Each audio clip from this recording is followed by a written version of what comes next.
Hey folks, Raffer here. This is going to be a deep video. I make them every once in a while. I don't make them often, but I make them every once in a while. This one's going to be kind of a segue from my normal kind of videos that I make. This isn't really intended for gun owners. This video is intended for people that don't want to own guns. This video is intended for people that may live in fear. So I'll ask you the question, do you trust yourself? And do you live with fear? Is fear something you have to manage on a regular basis? Or is it just going to happen episodically? Do you fear what you might do if you owned a gun? It's a pretty reasonable question. I think a lot of people ask themselves that question, and they know the answer.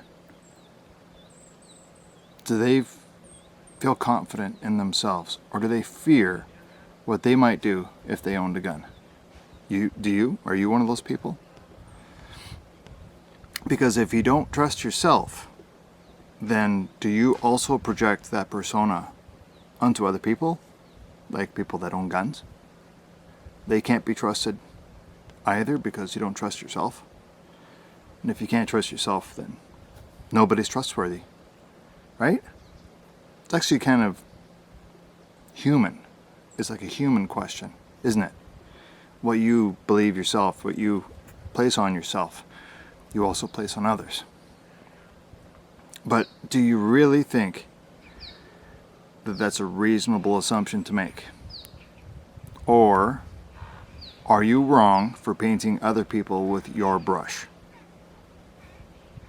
Yeah, in this video, I'm going to talk about you and fear. If you want to hear more, stay tuned.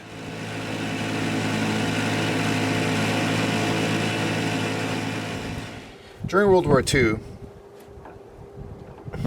for the American and Japanese battle for the island of Okinawa, the local inhabitants were told that when the Americans invaded, they would do horrible, terrible things to them. They would be tortured. Women, children, men. I believe they were even told that there's a possibility that the Americans were cannibals and that they would be eaten. So they were told to evade capture at any cost, even if it meant killing themselves. So when the invasion came, that's what they did. They slit their babies' throats. They jumped off cliffs with their children in their arms. What they were living in was a lie. They were told something was true when it wasn't. And they believed it, to the extent of killing themselves and their own children so that they would evade capture.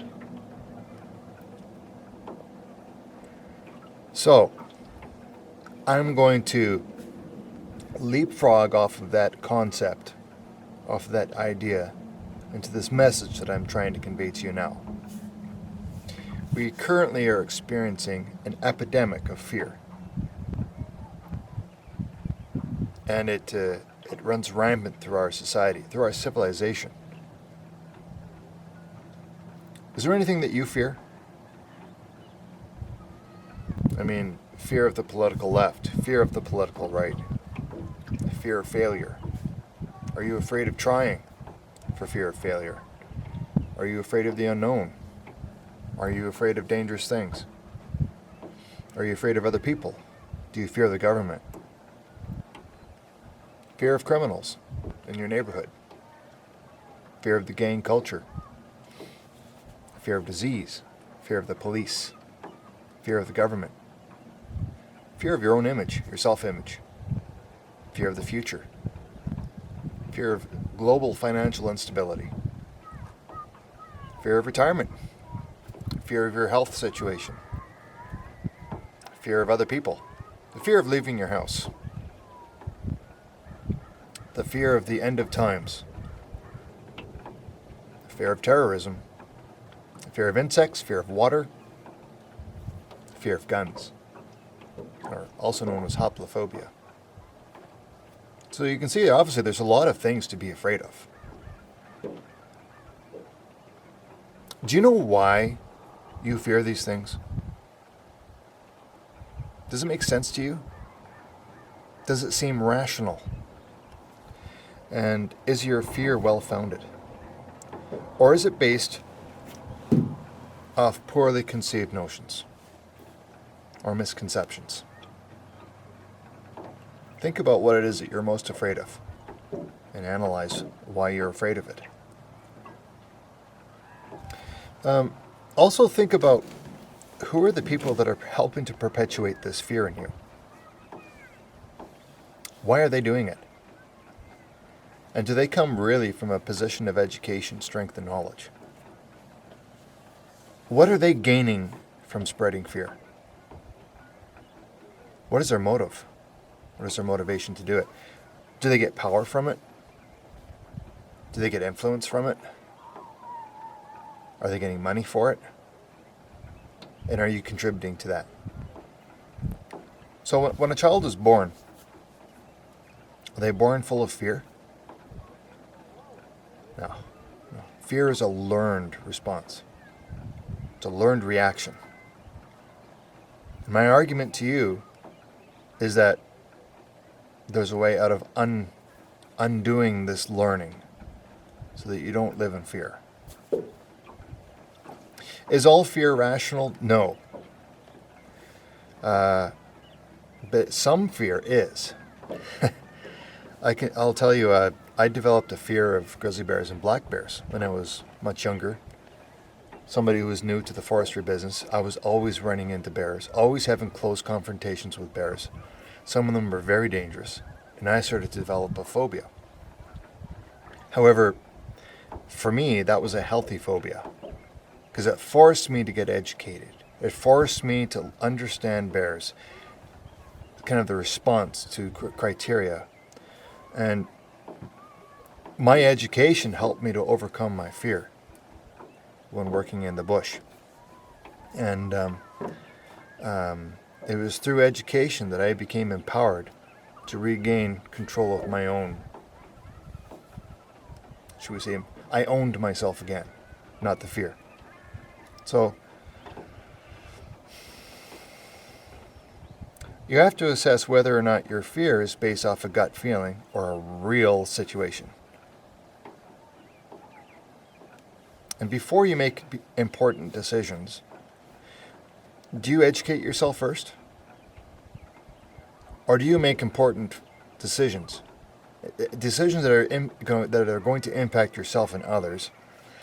Do you make those decisions based off education or a gut feeling? Hopefully it's education. It's because what does education do for you? Provides you with answers.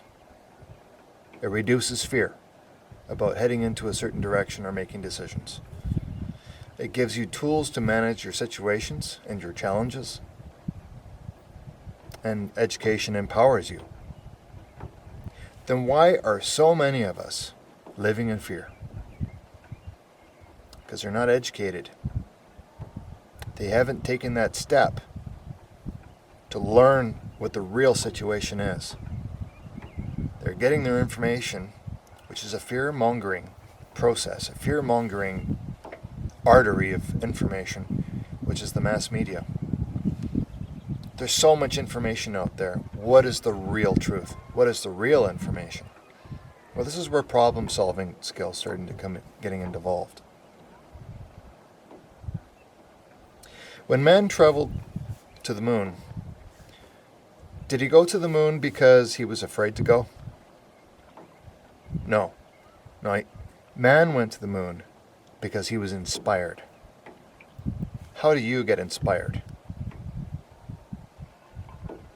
See, I keep having running into these people that are horribly terrified of things like guns. And essentially, what I boil it down to is they're not educated people when it comes to that subject. but they have very, very strong feelings and impressions on guns. And their information comes from the mass media and the movies. And some of these people are in very high positions of power. And they are spreading this misinformation. It's not true what they're saying about guns and the people that use them. They're not inspiring people. They're spreading fear. We've seen it so many times when somebody has been killed on the news. And what you'll see is the chalk outline of a person on the pavement splattered with blood, and you'll see a gun in there somewhere. Okay? Guns kill being the kind of slogan, right? Now, I'm not going to try to convince you that guns are good or guns are bad. What I'm trying to inspire you to do is to get educated. Try to step over that boundary. Step outside of your comfort level or outside of your comfort zone just a little bit and get educated. How do you do that? Talk to people that know about guns. Maybe ask if you can go out, shoot a few rounds off with them. Okay, look at this place. Look at this countryside. Think of the people who might live here and work here. I bet you there isn't a pickup truck that drives around here that doesn't have a rifle in it. Maybe even a rifle for predators, like coyotes and wolves. A rifle for chickens, 22 caliber, something to that effect. Or a shotgun for pheasants. A hunting rifle for large game. This is the kind of place where a lot of Canadians live. You know, not as many people that are in the cities, but they live a totally and completely different life than you.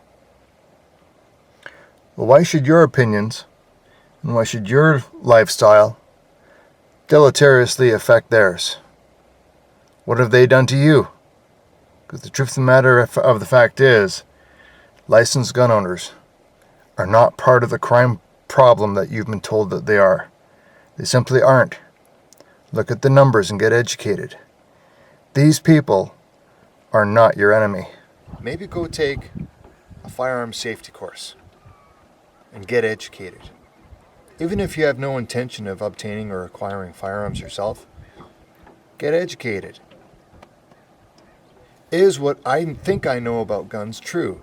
Are they really a bad thing? Get educated. What could possibly go wrong for you to get educated?